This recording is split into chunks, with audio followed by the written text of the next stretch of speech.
여러분 안녕하세요. 반갑습니다. 이번 영상은 포스코 엠텍에 대해서 설명하겠습니다. 우리가 살펴볼 중요한 내용 하나를 같이 살펴볼 거고 제가 먼저 결론부터 얘기하겠습니다. 결론은 포스코 엠텍은 시세가 끝나지 않았습니다. 시세가 남아 있으며 크게 리튬 관련해서 우리가 볼 내용이 있는데 이거 관련해가지고 포스코 엠텍이 사실 주가가 상승한 것 또한 마찬가지입니다. 시세가 끝나지 않았다고 해서 무턱대고 매수를 하시면 안 됩니다. 미국에서 최대 리튬 광산 개발 프로젝트를 진행하고 있는 티커패스라는 것이 있습니다. 근데 이번에 이 사업의 주체가 리튬 아메리카스라는 사업의 주체가 있는데 이 사업 주체가 광산 개발을 하기 위해서 약 22억 달러 규모의 에너지부 대출 조건을 재협상을 했습니다. 근데 그 과정에서 미국 정부가 최대 10% 지분 투자를 제한했다라는 내용이 알려지면서 우리나라에서도 리튬 관련주 몇 개가 사실 상승세가 보인 적이 있습니다. 그 중에 대표적으로 우리가 손꼽는 주식이 뭐죠? 바로 포스코 엠텍입니다. 주가가 이렇게 올랐는데 사실 어제는 음봉으로 마감을 했습니다. 고가 대비 저가가 약 7% 정도 하락을 했는데 왜 하락을 했는지, 그리고 제가 실제로 소통방에서는 어떤 내용을 언급을 했는지 미리 말씀드린 내용 다시 한 번 더 얘기를 하겠습니다. 15분봉 차트에서 첫 캔들 음봉이 나왔는데 이 음봉의 고가를 양봉의 종가로 돌파를 해야 우리가 바라본다라고 얘기를 했습니다. 만약에 양봉의 종가를 돌파를 하지 못하면 어떻게 되느냐? 우리는 일단 그날은 진입은 하진 않는다. 다음 날에 다시 한 번 더 시가 조건을 따져보고 기회를 볼 것이다 라고 얘기를 했습니다. 그리고 결국 어제 모습은 하락을 하고서 횡보하는 거에 그쳤고요. 오늘은 시가 2%로 시작하는 모습이 나왔습니다. 제가 여러분들께 팁을 하나 주겠습니다. 뭐냐? 오늘 16,000원을 돌파를 해야 됩니다. 그것도 뭘로? 양봉의 종가로. 그러면 우리가 충분히 이어서 상승하는 이 양봉의 파동을 먹을 수가 있는데 이거는 우리가 대체 분봉에서 15분봉으로 봐야 되는지 또는 10분봉으로 봐야 되는지 5분봉으로 봐야 되는지 30분봉으로 봐야 되는지 되게 다들 궁금하실 겁니다. 이 부분은 제가 지금 화면에 보이는 전화번호로 질문이라고 문자를 주신 분들한테 제가 다 알려드리겠습니다. 오늘 어떻게 흐름을 봐야 되는지. 만약에 16,000원이 어제와 같은 모양으로 만약에 돌파를 한다. 사실 힘없게 다시 한 번 더 내릴 수가 있습니다. 그렇지만 우리가 내려온다면, 주가가 하락을 한다면 거기에 대해서도 우리가 봐야 될 가격이 있고요. 돌파를 한다면 거기에 대해서 맞춰서 우리가 매수로 봐야 될 가격이 분명히 있습니다. 두 가지 다 준비가 되어 있습니다. 여러분 실시간 소통방에서 대응을 받으면 제가 하나 자신있게 말씀드리지만 우리가 이런 구간들은 충분히 피할 수가 있습니다.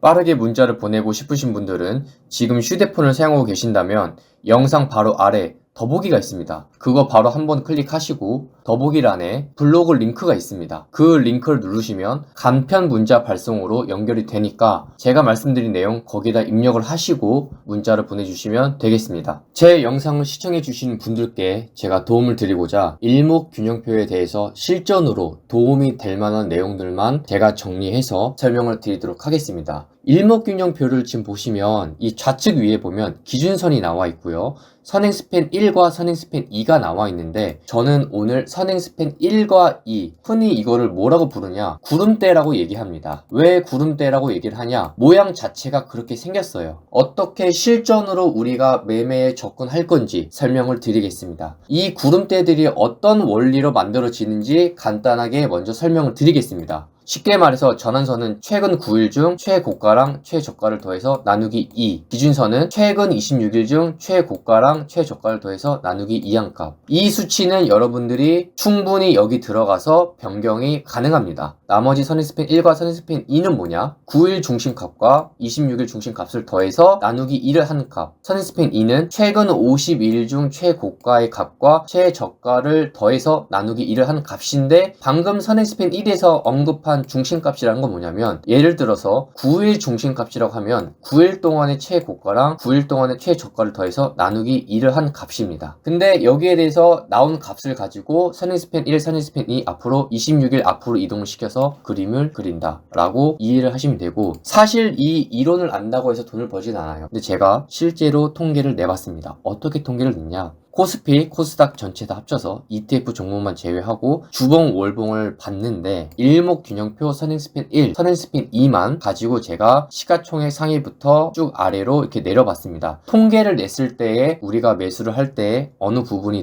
좀 더 확률이 높은지 말씀을 드릴 겁니다. 좀 더 화면이 잘 보일 수 있도록 월봉으로 지금 보여드린 점 이해를 해주시고요. KB금융 종목을 보면 선행스팬 2를 가지고 지지를 받고 난 다음에 주가가 올라가고 있죠. 한국전력 마찬가지로 지금 이 가격대를 보면요, 여기서 지지를 받고 단기간에 봤을 때 40% 상승을 했습니다. 물론 그 이후에 주가가 내렸어요. 근데 지금 제가 왜 이 얘기를 하냐, 선행스팬 1만 가지고 선행스팬 2만 가지고 했을 때 반등이 주는 경우도 있긴 있어요. 근데 여러분, 선행스팬 1하고 2하고 같이 자세히 봐야 될 점이 있는데 그게 뭐냐, 기업은행 가지고 보여드릴게요. 지금 이 선행스팬 2하고 선행스팬 1이 보이시죠? 선행스팬 1과 선행스팬 2의 이 낮은 자리를 하면 이 가장 이 바닥 부분들, 이 부분들이 서로 이 두 개의 구름대가 낮은 자리가 거의 비슷한 시점에 이렇게 확실하게 이 꼬리로서 지지를 한 모습, 여기를 깨도 괜찮아요. 하지만 깨더라도 이 위로 종가로 안착을 시켜서 확실하게 지지를 한 모습이 나오면 확률적으로 주가가 하락을 하더라도 어느 정도 반등을 하는 모습이 나오는 경우가 많다. 이거를 제가 꼭 말씀을 드리고 싶습니다. 기업은행만 그러냐? 아니요.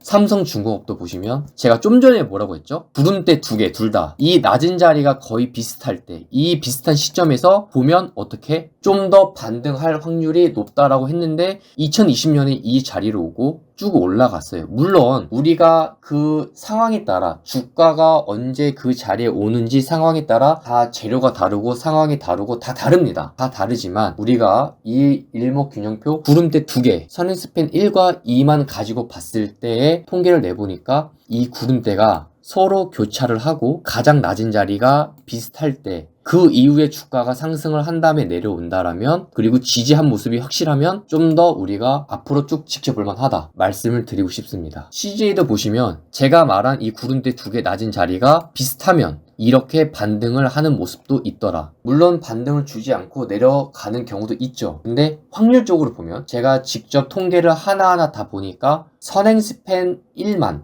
선행스팬 2만 가지고 하는 것보단 좀 더 반등을 많이 주더라. 이거를 말씀을 드리고 싶습니다. 당연히 개별주도 가능합니다. 이쪽 가격대에서 확실하게 지지를 한 모습이 있으니까 올라갑니다. 주봉 차트로도 당연히 가능해요. 지금 이쪽 부분이 서로 물론 약간의 차이는 있습니다. 근데 확실하게 지지를 할 만한 자리, 우리가 볼만하다라고 여겨지는 자리에서 오면 지금 이렇게 주가가 움직여지더라. 이 경우는 살짝 선행스팬 2와 1과 약간의 좀 차이가 있지만 그래도 이 자리에 왔을 때 앞으로 주가가 정말 반등을 주는지 안 주는지 통계를 내보니까 확실히 좀 더 주는 경우가 많더라. 우리가 선행스팬 1과 2를 같이 보는 게 좋다. 근데 같이 보는데 어떤 그림이 좋냐? 지금 제가 그림으로 그려드리면 선행스팬 2를 파란색으로 이렇게 그림을 그려드리면 낮은 자리가 어디입니까? 낮은 자리가 여기죠.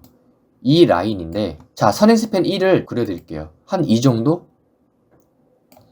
서로 어느 정도 이 낮은 자리가 비슷한 경우에 주가가 그 이후에 쭉 상승을 해서 내려왔을 때에 확실하게 이 자리를 깨더라도 이 낮은 가격대, 이 낮은 자리보다 높게 종가를 마감을 한 그림이 그려지고 나서도 우리는 충분히 기회를 더 잡을 수 있다. 그래서 일목균형표에 대해서 궁금하신 분들, 지금 제가 말씀드린 내용 한번 참고를 하셔서 공부를 해보시면 정말 좋을 것 같습니다. 혹시 이 일목에 대해서 궁금하신 분들 계시잖아요.